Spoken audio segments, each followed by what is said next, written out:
देखो आगे लिखा हुआ है एक समान वेग। अपन ने वेग के 4 प्रकार पढ़े थे। एक समान वेग की परिभाषा ये थी कि अपने पास जब कोई कण है समान समय अंतराल में समान विस्थापन तय करता है, समान समय अंतराल में समान विस्थापन जब तय करेगा तो उसका जो वेग होगा वो एक समान वेग होगा। और अपन ने ये भी बताया था कि जब अपने पास कोई भी कण एक समान वेग से जा रहा है तो न तो वेग की दिशा बदलेगी और न ही अपने पास जो परिमाण है, परिमाण का मतलब भाई कितने से जा रहा है, वो 5 मीटर से जा रहा है, 6 से जा रहा है, नहीं वो बदलेगा। तो ये बताओ कब संभव है? ये तभी संभव है जब वो एक सीधी रेखा में जाए बिना मुड़े। जब एक बिना मुड़े सीधी रेखा में चलता रहे तब ये संभव है। बिना मुड़े सीधी रेखा में चलता रहे तब उसकी दिशा भी नहीं बदलेगी और अपने पास क्या हो सकता है बताओ, वेग का परिमाण भी क्या रह सकता है, समान रह सकता है। लेकिन बात है दिशा की भी है। वेग का परिमाण तो जैसे मान लो वो मुड़ रहा है तो भी रख सकते हैं समान, लेकिन बात है दिशा की। दिशा समान कब रहेगी? जब वो कैसे जाएगा बताओ, सीधा जाएगा। तो बताओ यहाँ लिखा हुआ है यह तभी संभव है जब कण बिना मुड़े सीधी रेखा पे, बिना मुड़े सीधी रेखा में चलता है। कौन संभव है? एक समान वेग। अब देखो, अब ये कहना चाह रहा है कि जब कण एक समान वेग से गति कर रहा है तब दार्शनिक चाल दार्शनिक वेग का मापांक मोड की बात कर रहा हूं मैं, मॉडुलस लेना चाह रहा हूं, उसका परिमाण कह सकते हैं उसको, और औसत चाल तथा औसत वेग का मापांक हमेशा बराबर होते हैं। देखो कैसे बराबर होंगे, समझो एक बात को ध्यान से। देखो जैसे मान लो अपने पास ये कण सीधी रेखा में जा रहा है, ये कण सीधी रेखा में जा रहा है। अपन ने ये पूछा है कि P बिंदु पर उसका वेग बताओ। कल मैंने बताया था भाई वेग या जो चाल है वो एक बिंदु के लिए परिभाषित नहीं हो सकती है। फिर क्या करेंगे, इसके एक तो बाईं तरफ एक दाईं तरफ दो अपन बिंदु लेंगे, दोनों बिंदु इसके बहुत ही पास में है भाई। अभी स्क्रीन पे दिख जाए इसलिए मैं दूर ले रहा हूँ, बाकी ये दोनों बिंदु बहुत इसके पास में है, अपने पास बहुत इसके पास में है। और अपन ने ये माना कि इस बिंदु से इस बिंदु को जब क्रॉस कर रहा है वो कण तो समय ले रहा है dt, और ये अपने पास जो दूरी कह दो या विस्थापन कह दो दोनों एक ही है। ऐसा क्यों? क्योंकि ये इतना छोटा है कि इसमें अपन वक्राकार जो रास्ता है, वक्राकार जो पथ है, वो मार्ग है, वो अपन बढ़ा ही नहीं पाएंगे। बहुत ही छोटा है जो एक्चुअल में तुम्हारे को मैं बता रहा हूँ, दिखा रहा हूँ, इससे भी ये मान लो 1 लाख टाइम छोटा है। अब समझ लो इससे इसमें भी 1 लाख का भाग दे दे तब जो आएगा उतना छोटा है। तो विस्थापन भी यही है, दूरी भी यही है, दोनों चीजें यही है। अब देखो मैंने पूछा भाई दार्शनिक वेग बताओ, दार्शनिक वेग बताओ, तुमने क्या कर लिया, dx बट्टा dt कर लिया। मैंने पूछा कि दार्शनिक चाल बताओ, तो भी तो यही करोगे तुम। बस फर्क किस बात का रहेगा कि दार्शनिक वेग को दिशा के साथ बताना है, दार्शनिक वेग को दिशा के साथ बताना है। तो जैसे मान लो ये ए से प्रारंभ हुआ था कोई कण और बी तक गया था तो दिशा बतानी है। तो कल अपन ने बताया था भाई दार्शनिक वेग की दिशा बताने के लिए, दार्शनिक जो अपने पास वेग है उसकी दिशा बताने के लिए बताओ अपन ने क्या किया था, एक स्पर्श रेखा बनाई थी। याद करो, दार्शनिक वेग की दिशा बताने के लिए क्या किया था, स्पर्श रेखा बनाई थी। और औसत वेग की दिशा बताने के लिए अपन ने छेदक या जो काटने वाला था वो बनाया था अपने पास। या फिर कह सकते हैं कि प्रारंभिक बिंदु को अंतिम बिंदु से मिलाती हुई एक सरल रेखा अपने बनाए थे और उस सरल रेखा के अनुदिश से औसत वेग की दिशा थी। अब देखो अभी अपन दार्शनिक की बात कर रहे हैं, पहले इन दोनों को क्लियर करना चाह रहा हूं मैं। ये दोनों देखो तुम तो, इन दोनों को क्लियर कर रहा हूं पहले, फिर उन दोनों को लेंगे अपन। अब देखो मैंने बोला भाई दार्शनिक चाल जितनी है उतने दार्शनिक वेग आ रहा है, बस दार्शनिक वेग के साथ दिशा और लगानी है अपने को। तो दिशा के लिए क्या करना पड़ेगा बताओ, अपने को स्पर्श रेखा बनानी पड़ेगी। तो बताओ अपन ने स्पर्श रेखा बना लिया, क्या बना लिया बताओ, स्पर्श रेखा बना लिया अपन ने, ये स्पर्श रेखा बना ली।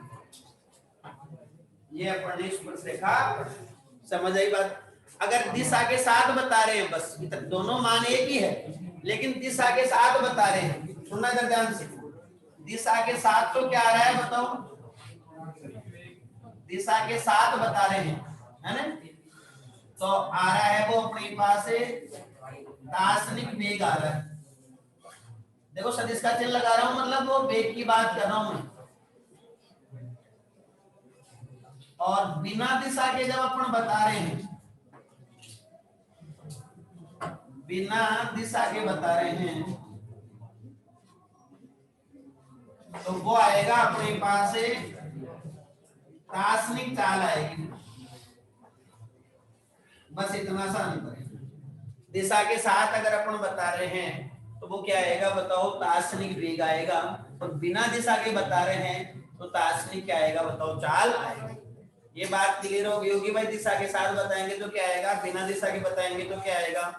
अब देखो दोनों के मान भी एक जैसे ही होने हैं, मान भी एक ही आएंगे। बस इसके साथ दिशा आ जाएगी, इसके साथ दिशा नहीं आएगी। फिर कह रहा हूं मैं, ये इतना छोटा है, इसमें दूरी विस्थापन दोनों बराबर है। ये बहुत छोटा है अपने पास, बहुत छोटा है, ये दूरी विस्थापन दोनों बराबर है। तो जो दार्शनिक अपने पास क्या आएगा बताओ, वेग आएगा, वही दार्शनिक चाल आएगी। समझ रहे होंगे मेरी बात को। अब देखो यहाँ अपन ने मापांक क्यों लिया है, मॉडुलस क्यों लिया है, अपन पहले भी बता चुके हैं, पहले भी पढ़ चुके हैं भाई। एक अदिश की तुलना अपन सदिश से नहीं कर सकते, एक अदिश की तुलना सदिश से नहीं की जा सकती। तो अपन मापांक लेते हैं उसका, सदिश का। मापांक लेने से क्या हो जाएगा, उसके पास जो दिशा है वो हट जाएगी। मापांक लेने से उसके पास जो दिशा है वो हट जाएगी। समझ रहे हो मेरी बात, फिर तुलना हो सकती है। तो यहाँ मापांक क्यों लिया है तुम्हारे को पता पड़ गया होगा, क्योंकि ये अदिश है, ये अपने पास है। दार्शनिक जो चाल है वो अदिश है, दार्शनिक वेग क्या है, सदिश है। एक अदिश की तुलना सदिश से नहीं हो सकती है, तो अपन ने मापांक ले लिया ताकि अपन उनकी तुलना कर पाए। तो ये बात समझ आ गई होगी कि दार्शनिक चाल, दार्शनिक वेग दोनों एक ही है, दोनों एक ही है। बस दिशा के साथ बता रहे हैं तो वो क्या है बताओ, दार्शनिक वेग है। और बिना दिशा के बता रहे हैं तो दार्शनिक चाल है। अब तुम बोलो दिशा कैसे बताए, जिस भी बिंदु पे दिशा बतानी है वहां स्पर्श रेखा बनानी है। कल अपने दिशा निकालने के तरीके पढ़े थे। जिस भी बिंदु पे अपने को दार्शनिक वेग बताना है वहां क्या बना दो, स्पर्श रेखा बना दो। और स्पर्श रेखा की दिशा किसकी दिशा है बताओ, और स्पर्श रेखा भी किसकी दिशा में बनानी है, वेग की दिशा में, गति की दिशा में बनानी है। जिधर कण गति कर रहा है, गति की दिशा में बढ़ानी है। मतलब जैसे अभी ए से बी तक जा रहा था तो गति की दिशा हो गई अपने पास, तो गति की दिशा में अपन ने स्पर्श रेखा बना लिया। समझ गए होंगे मेरी बात को। देखिए ये बात क्लियर हो गई होगी सबको।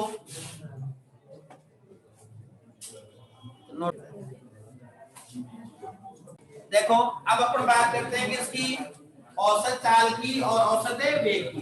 देखो समझो, औसत चाल और औसत वेग को कैसे अपन परिभाषित करेंगे। देखो इधर ना लगाओ, ये रहा अपनी बात। इन दोनों की बात करते हैं। देखो अभी अपन ये मान के चल रहे हैं कि अपना जो कण है वो सीधी रेखा में जा रहा है। देखो जैसे मान लो ए से प्रारंभ हुआ और वो बी तक गया, समझना मेरी बात को ध्यान से। ए से प्रारंभ होकर कहां तक गया, वो बी तक गया है। जैसे मान लो ए से बी तक गया है, सीधी रेखा में गया है, बिना मुड़े गया है। तो तुम मेरे को ये बताओ कि जितनी दूरी है ए से बी तक की, क्या उतना ही ए से बी तक का विस्थापन होगा या नहीं होगा। मतलब दोनों बराबर होंगे, दूरी और विस्थापन दोनों बराबर हो जाएंगे भाई। दूरी और विस्थापन दोनों क्या हो जाएंगे बताओ, बराबर हो जाएंगे। तो देखो इतना लगाओ, जैसे मान लो ए से बी तक की दूरी भी 10 मीटर मान लिया अपन ने, और विस्थापन भी कितना है 10 मीटर। अब जैसे मान लो समय लग रहा है वो 2 सेकंड लग रहा है, समय जो मान लिया अपन ने 2 सेकंड मान लिया। अब जब आप औसत चाल निकालने जा रहे हैं, समझना मेरी बात को ध्यान से। औसत चाल का सूत्र तुम जानते हो, औसत जो चाल है उसका सूत्र क्या लिखना पड़ेगा, कुल दूरी बटा कुल समय। तो मैं बी औसत निकाल रहा हूँ, देखो बी औसत निकाल रहा हूँ। बताओ सूत्र पता है सबको, कुल दूरी बटा कुल समय। तो कुल दूरी कितनी है 10 मीटर है, कुल समय है 2 सेकंड। तो बताओ क्या 500 मीटर सेकंड आएगा। अब देखो अगर मैं औसत वेग की बात कर रहा हूं तुम्हारे से, तो औसत वेग का सूत्र देखना, औसत जो वेग आएगा उसका जो सूत्र है वो क्या है बताओ। यहाँ आएगा कुल विस्थापन, ऊपर आएगा कुल विस्थापन और नीचे आएगा कुल समय। विस्थापन भी उतना ही है तो ये 10 मीटर आएगा, ये 2 सेकंड आएगा और ये आ जाएगा 5 मीटर पर सेकंड। साथ में अपने को दिशा बतानी है, साथ में क्या बतानी है, क्योंकि औसत वेग सदिश राशि है, दिशा बतानी है। तो दिशा बताने के लिए कल अपन ने पढ़ा था कि औसत वेग की दिशा बताने के लिए अपने को काटने वाला या छेदक बनाना पड़ेगा।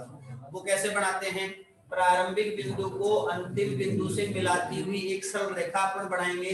तो देखो प्रारंभिक बिंदु को अंतिम बिंदु से मिलाती हुई सरल रेखा है, तो ये अपने पास देखो ये जो दिशा है, ये छेदक जो है, या फिर कह दे कि अपने पास विस्थापन की जो दिशा है, बताओ विस्थापन की दिशा प्रारंभिक बिंदु को अंतिम बिंदु से मिलाने वाली रेखा की सरल रेखा की ओर होती है, सरल रेखा की अनुदिश होती है, कह सकते हैं। तो बताओ दिशा कहां से कहां तक होगी, ए से किधर, बी की होगी। तो ए से बी दिशा लिख सकते हैं, ए बी या ए से बी की, ए से बी की, ए से बी की ओर दिशा हो जाएगी किसकी, औसत वेग की। समझ आई बात है। मैं बात कर रहा हूं दिशा की बात नहीं कर रहा तुम्हारे से, मैं परिमाण की बात कर रहा हूं। दोनों का अपन ने मापांक ले लिया, एक अपने पास इसका मापांक ले लिया। बताओ ये जो परिमाण आ रहा है, जो आंकिक मान आ रहा है, जो गणितीय मान आ रहा है, वो बराबर आ रहा है या नहीं आ रहा है, गणितीय मान बराबर आ रहा है। देखो तो यहाँ देखो अपने पास ये इसका वापस से समझ गए होंगे मापांक क्यों लिया अपन ने। मापांक इसलिए लिया क्योंकि ये अदिश राशि है, कौन सी राशि है, सदिश राशि है। अदिश की तुलना सदिश से नहीं हो सकती है, तुलना करने के लिए अपन ने यहाँ मापांक लिया है। अब देखो बताओ जितना मान इसका आ रहा है, इसका मान आ रहा है 5 मीटर पर सेकंड। जब मापांक ले लेंगे तो उसमें से दिशा हट जाएगी, सुन लेना कान खोल के। मैंने ये बताया जब अपने पास से मापांक ले लिया जाएगा उसका मतलब दिशा हटा दी अपन ने उसमें से। मापांक लेने का मतलब एक दिशा हट गई इसमें से, मतलब दिशा हट गई उसका मतलब है मापांक, तुम तो समझो। अब देखो अब ये भी 5 मीटर पर सेकंड है, मापांक ले लिया तो दिशा हट गई, तो ये भी कितना है बताओ, 5 मीटर पर सेकंड है। तो अब ये बात भी क्लियर होगी तुम्हारी, ये बात भी क्लियर होगी कि अपने पास जब कण सरल रेखा में जाएगा, देखो अपने पहले भी ये लिखा है कि जब कण सरल रेखा में जाता है, सुनो ध्यान से, सरल रेखा में जाएगा तो बताओ दूरी और विस्थापन दोनों बराबर आते हैं या नहीं आते हैं। देखो दूरी और विस्थापन का अपन ने बताओ मापांक निकाला था, विस्थापन का क्या निकाला था बताओ, मापांक निकाला था। जब सरल रेखा में जाए तो दोनों क्या होते हैं बताओ, बराबर होते हैं। तो बताओ दोनों बराबर है, दोनों बराबर है तो इसमें तो क्या आ रहा है बताओ, दूरी काम में आ रही है, और इसमें क्या काम में आ रहा है बताओ, विस्थापन काम में आ रहा है। बराबर है तो वो दोनों भी तो बराबर हो जाएंगे। सोचो ये बात तो पहले ही पढ़ चुके हैं अपन, दूरी और विस्थापन कब बराबर होते हैं, जब कण बिना मुड़े किसमें जाए, सरल रेखा में जाए, सीधी रेखा में जाए। तो अब तक अपने पास क्या होंगे, दोनों बराबर होंगे, दूरी बराबर होगी विस्थापन के अपने पास है मापांक। क्या समझ आ गई होगी बात, देके मैंने उदाहरण देके भी तुम्हारे को बता दिया है। देखो अगले नोट में लिखा हुआ है कि जो औसत चाल है उसका मान बड़ा है या बराबर है औसत वेग के मापांक से। देखो समझो अपने पास इसमें दो चिन्ह आ रहे हैं, एक बराबर का चिन्ह आ रहा है, एक बड़े का चिन्ह आ रहा है। देखो पहली बात तो अपन ने ये भी बात कर ली कि औसत चाल और औसत वेग का मापांक कब बराबर होंगे, जब कण कैसे जाएगा, सीधी रेखा में जाएगा। अभी अपन ने उदाहरण भी करके देखा था, उससे अपने पास दोनों का मान जो आ रहा था वो बराबर आ रहा था। तो ये बात तो क्लियर होगी कि यहाँ बराबर का चिन्ह कब आएगा बताओ। मतलब मैं ऐसे बोलना चाहूँ तुम्हारे को कि जो औसत चाल है, औसत जो चाल है वो अपने पास जो औसत वेग का मापांक है उसके बराबर कब होगी बताओ। बराबर एक ही शर्त में होगी, जब कण बिना मुड़े क्या जाए बताओ, सीधी रेखा में जाए, सरल रेखा में जाए। अब देखो अपने पास बड़ा कब होगा, ये तो सरल रेखा की बात होगी, अभी अपन ने उदाहरण भी करके देख लिया है। अब देखो औसत चाल बड़ी कब होगी, देखो समझो इसका एक उदाहरण दे रहा हूं मैं तुम्हारे को, समझो ध्यान लगाओ। जैसे मान लो कोई कण है वो एक बिंदु से प्रारंभ होता है और इस तरह वो गति करता हुआ मान लो बी बिंदु तक वो आ जाता है। ए से इस पथ पर गति करता हुआ बी बिंदु तक वो आ रहा है। अब देखो मैंने पूछा तुम्हारे को कि उसकी कुल दूरी बताओ, तो अपन क्या करेंगे, पूरे रास्ते की लंबाई को मापते जाएंगे और ये क्या आ जाएगी बताओ, कुल दूरी आ जाएगी। तो मान लिया कि दूरी आ गई 15 मीटर, दूरी 15 मीटर है। अब मैंने बोला भाई ए से बी तक का विस्थापन बताओ, तो ए से बी तक का जो विस्थापन है, ए से बी तक का जो विस्थापन है उसके लिए अपन ने क्या किया बताओ, प्रारंभिक बिंदु को अंतिम बिंदु से मिलाते हुए सरल रेखा बनाई है। प्रारंभिक बिंदु को अंतिम बिंदु से मिलाती हुई सरल रेखा बना लिए। अब देखो इस सरल रेखा की जो लंबाई है, इस सरल रेखा की जो लंबाई है वो अपने को विस्थापन देगा, और माना कि ये जो लंबाई अपने को मिल रही है वो 10 मीटर मिल रही है, 10 मीटर अपने को मिल रही है, जबकि अपने पास जो दूरी थी वो कितनी मिल रही है, 15 मीटर मिल रही है। समय अपने को 5 सेकंड लगा है, समझो समय 5 सेकंड लगा है। तो मैं जब तुम्हारे को पूछ रहा हूँ कि औसत चाल बताओ, तो औसत चाल का तुम सूत्र क्या लगाओगे, कुल दूरी बटा कुल समय लगाओगे। यहाँ जो औसत चाल का सूत्र आएगा वो आएगा कुल दूरी बटा कुल समय आएगा, और यहाँ जो तुम सूत्र लगाओगे वो आएगा कुल विस्थापन बटे में आएगा कुल समय आएगा। अब देखो कुल दूरी बट्टा कुल समय आएगा, वहां आएगा कुल विस्थापन बट्टा कुल समय। तो यहाँ कुल दूरी जो है अपने पास वो आ रही है बताओ कितनी, 15 मीटर आ रही है। मैं यही मान इसका मान रख रहा हूँ, बराबर का चिन्ह लगा दूंगा तो यहाँ रख रहा हूँ 15 मीटर है, और समय जो लगा था वो अपन ने 5 सेकंड लिया है कि 5 सेकंड का समय लगा है, 5 सेकंड का समय लगा है। तो बताओ ये कितना हो गया, 3 मीटर पर सेकंड। ये मेरे पास किसका मान आ गया, औसत चाल का मान आ गया, औसत चाल आ गई मेरे पास। अब मेरे को औसत वेग निकालना है। देखो औसत वेग का सूत्र लगा रखा है मैंने। अब देखो कुल विस्थापन का जो मान है वो 10 मीटर है, और समय जो लग रहा है वो 5 सेकंड है, तो ये जो मान आएगा मेरे पास आएगा 2 मीटर पर सेकंड। साथ में मेरे को दिशा और बतानी पड़ेगी, दिशा और बताऊंगा मैं, वो आ जाएगी ए से बी तक आ जाएगी, ए से बी तक आ जाएगी, ए से बी दिशा होगी। अब मेरी बात समझने का प्रयास करो। देखो जब इसका मापांक ले लिया तो दिशा तो हट गई इसमें से, बात हो रही है उसके परिमाण की। तो देखो यहाँ अपने पास औसत चाल का जो परिमाण आ रहा है, जो मान आ रहा है, गणितीय जो मान है वो 3 है, और वहां अपने पास देखो कितना आ रहा है, 2 आ रहा है। तो कहने का मतलब अगर मान लो दोनों सरल अपने पास कण जब तक सरल रेखा में जा रहा है बिना मुड़े, तब तक तो दोनों बराबर है। जब तक कण बिना मुड़े सरल रेखा पे जा रहा है तब तक तो दोनों बराबर है, और जब अपने पास सरल रेखा पे नहीं जा रहा, हो किसी टेढ़े मेढ़े पथ पे जा रहा है, किसी दूसरे रास्ते पे जा रहा है, सीधी रेखा में नहीं चल के किसी दूसरे रास्ते पे चल रहा है, दूसरे मार्ग पे चल रहा है, तो फिर हमेशा अपने पास औसत चाल बड़ी होगी, अपने पास औसत वेग के किससे, मापांक से। बात क्लियर होगी। मैंने तुम्हारे को एक उदाहरण देके बता दिया, एग्जांपल देके बता दिया किस तरह ये आएगा अपने पास। भाई बराबर तो कब हो जाएंगे, जब सरल रेखा में जाएगा बिना मुड़े तब तक बराबर है। और बताओ फिर ये बड़ी कब हो जाएगी अपने पास, जब कण अपने पास सीधी रेखा में न जाकर अपने पास टेढ़े मेढ़े पथ पर जा रहा है, तब बड़ी हो जाएगी। देखो अपन ने ये भी लिखा था अभी, जैसे मैंने बताया तुम्हारे को, अपन ने ये लिखा था कि दूरी बड़ी है या बराबर है विस्थापन के मापांक से। दूरी बड़ी है या बराबर है विस्थापन के मापांक से। देखो एक शर्त मैंने यहाँ भी बताई तुम्हारे को कि दूरी और विस्थापन का जो मापांक है वो दोनों बराबर कब होंगे, दोनों बराबर कब होंगे, जब कण सरल रेखा में जाएगा बिना मुड़े। बात वही है, अगर सरल रेखा में बिना मुड़े जा रहा है तो ये दोनों बराबर हो जाएंगे।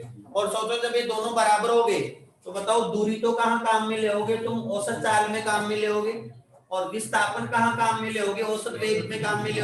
बताओ दोनों बराबर आ जाएंगे, नहीं आ जाएंगे। और अगर मान लो सीधी रेखा में नहीं जा रहा, वो टेढ़े मेढ़े रास्ते पे जा रहा है, तो फिर अपने पास दूरी बड़ी हो जाएगी और विस्थापन के मापांक से। फिर बताओ जब दूरी बड़ी होगी तो दूरी किसमें काम में आ रही है, औसत चाल में काम में आ रही है, तो औसत चाल बड़ी हो जाएगी। और विस्थापन किसमें काम में आ रहा है, औसत वेग में काम में आ रहा है, वो क्या हो जाएगा बताओ, छोटा हो जाएगा। समझ आ गई होगी बात, पूरी तरह से क्लियर होगी देखें। देखो अगला नोट लिखा हुआ है, कण की चाल नियत होते हुए भी वेग असमान हो सकता है। कैसे? देखो समझो, उदाहरण अपन ने दिया है कि कोई कण है वो वर्ताकार पथ पे जा रहा है, वर्ताकार रास्ते पे चल रहा है। अब देखो वर्ताकार रास्ते पे वो नियत चाल से चल रहा है। नियत चाल का मतलब उसकी चाल है 5 मीटर पर सेकंड। हर एक कहीं पे भी निकाल लो कितनी है, 5 मीटर पर सेकंड है। ये अपन ने जो निकाली है वो अपने पास ए पे तासनिक किसकी दिशा निकाली है, उसके वेग की दिशा। देखो स्पर्शिका बनाई है ना, ए पे तासनिक वेग की दिशा है ये, क्योंकि अपन ने बताया था भाई दार्शनिक वेग की दिशा बताने के लिए अपने को स्पर्शरेखा बनानी पड़ती है उस बिंदु पे। ये बी पे दार्शनिक वेग की दिशा है, ये सी पे दार्शनिक वेग की दिशा है, ये डी पे दार्शनिक वेग की दिशा है। और जो अपने स्पर्शरेखा बनाते हैं वो किधर बनाते हैं, गति की दिशा में। तो गति हो रही है अपने पास वामावर्त हो रही है, एंटी क्लॉकवाइज हो रही है, घड़ी के सुई के विपरीत दिशा में हो रही है। अब देखो समझो, इधर लगाओ, मैंने बताया भाई कण की चाल तो नियत है, मतलब वो 5 मीटर पर सेकंड से चल रहा है, हमेशा वो 5 मीटर पर सेकंड चल रहा है भाई पूरे रास्ते पे। अब तुम ये बताओ, जब वो 5 मीटर पर सेकंड चल रहा है तो फिर वेग असमान क्यों हुआ? वेग असमान इसलिए हुआ क्योंकि मैंने ये बताया था कि वेग दो चीजों पे निर्भर करेगा, एक तो दिशा पे निर्भर करेगा, एक परिमाण पे निर्भर करेगा। चलो परिमाण तो यहाँ नहीं बदल रहा है, अपन ने मान लिया भाई परिमाण तो नियत है भाई यहाँ, और अपन ने मान लिया कितना है, 5 मीटर पर सेकंड। लेकिन बताओ दिशा बदल रही है या नहीं बदल रही है? मैंने बताया था अगर दिशा बदल जाए तो भी वेग बदल जाएगा, अगर परिमाण बदल जाए तो भी वेग बदल जाएगा, अगर दोनों बदल जाए तो भी वेग बदल जाएगा। तो यहाँ देखो अपने पास जो परिमाण है वो तो नियत है, मतलब वो 5 मीटर पर सेकंड से ही चल रहा है। लेकिन बताओ दिशा, देखो यहाँ अगर अपन वेग की दिशा निकालना चाहे तो बताओ दार्शनिक वेग की दिशा निकालना चाहे तो ये दिशा है, और औसत की भी निकालना चाहे, जैसे मान लो ए से बी तक निकालना चाह रहे हो तो ये दिशा है अपने पास, ए से बी तक ये दिशा है। फिर बी से सी तक निकालोगे तो ये दिशा आएगी, सी से डी तक निकालोगे तो ये आएगी, और डी से ए तक निकालोगे तो ये आएगी। समझ रहे हो मेरी बात को?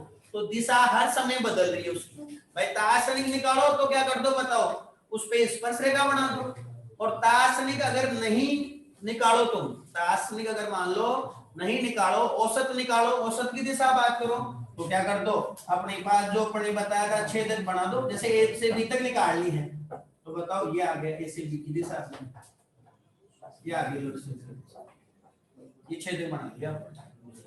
ऐसे ही बी से सी तक निकालना चाह रहे हो तो ऐसे बना लो, सी से डी तक निकालना चाह रहे हो तो ऐसे बना लो। तो मेरी बात समझ गए होंगे भाई, चाल तो नियत है लेकिन अपने पास वेग की दिशा बदल रही है, वेग की दिशा बदल रही है।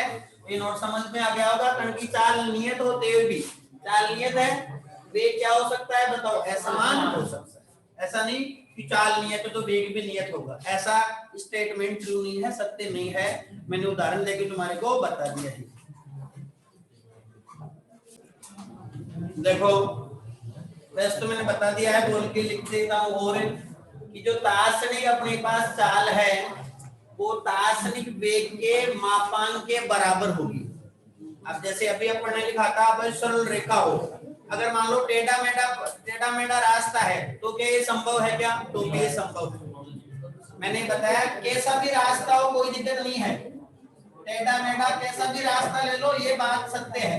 क्यों? क्योंकि वो अपने पास, मैंने क्या बताया था, इसमें इतना छोटा दूरी या विस्थापन होते हैं, बहुत ही छोटा, कि उसमें उसका मान नियत ही होगा, बदल नहीं सकता है।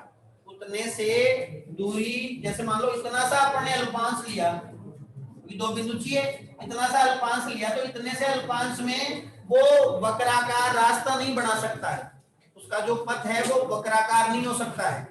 समझ रहे हो बात को? सीधा ही होगा उसका जो पथ होगा।